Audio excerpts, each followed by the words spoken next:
کوئی بھی چیلنج اگر پاکستان کو کسی بھی حوالے سے ہوگا تو اس کے لیے الحمدللہ ہماری افواج پاکستان مکمل طور پر تیار ہیں، اور کسی کو یہ غلط فہمی میں نہیں رہنا چاہیے۔ کل انسٹنٹ جو مجھے کچھ جو کالز آئی تھیں، وزیر دفاع صاحب نے بھی اس کے جواب دیے اور میں نے بھی دیے میڈیا کو انسٹنٹ، تو ظاہر ہے کہ اس وقت ہماری ریکمنڈیشن جو تیار تھیں کمیٹی کے لیے، تو میں نے یہی عرض کیا تھا کہ تفصیل تو کل جو فیصلے ہوں گے ہم بتائیں گے، لیکن ترکی و ترکی جواب دیا جائے گا۔ تو جو چیزیں ایکشنز انہوں نے کی ہیں، ہم نے ان ایکشنز کا ایک ایک کا جواب دیا ہے، اور اس سے بڑھ کے ہم نے اپنی ایئر سپیس کو Indian owned and Indian operated airlines کے لیے فوری طور کے اوپر بند کر دیا ہے۔ ان حالات کے حوالے سے آپ کو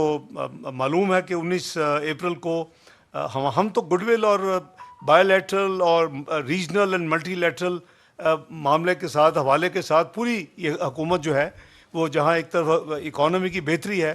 اس کے ساتھ ساتھ یہ کوشش کر رہی ہے کہ ہم اپنا فعال کردار ادا کریں۔ ہم یو این سیکورٹی کونسل کے انپریسیڈنٹڈ میجورٹی کے ساتھ، پچھلی دفعہ ایک ووٹ کے ساتھ 20-12 میں الیکٹ ہوئے تھے، اس دفعہ 182 ووٹ ورسز 5 کے ساتھ الیکٹ ہوئے ہیں، اور یہ ہمارا 20-25 20-26 دونوں سال کی ہماری ممبرشپ ہے۔ تو ہم بڑے احتیاط کے ساتھ اپنی ذمہ داریاں جو ڈپلومیٹک ہیں وہ اس کو ادا کر رہے ہیں، اور ہماری جو ٹینیور ہے وہ 31 نومبر 2026 تک ہے۔ وہاں بھی ایک ریزولوشن یو ایس نے اسپانسر کی ہے اس حوالے سے،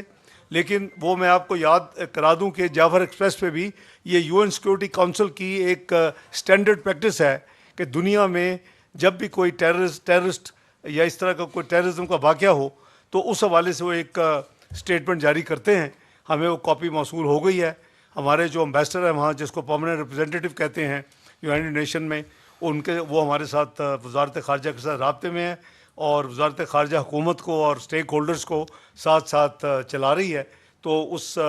جو ڈرافٹ ریزولوشن ہے اس میں بھی ہماری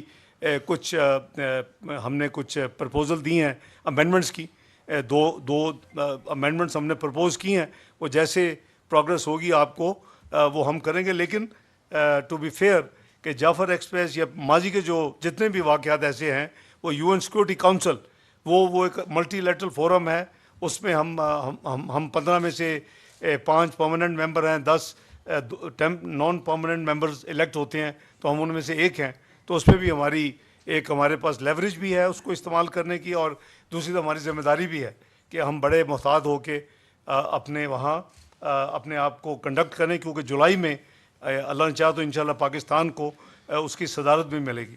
تو اس حوالے سے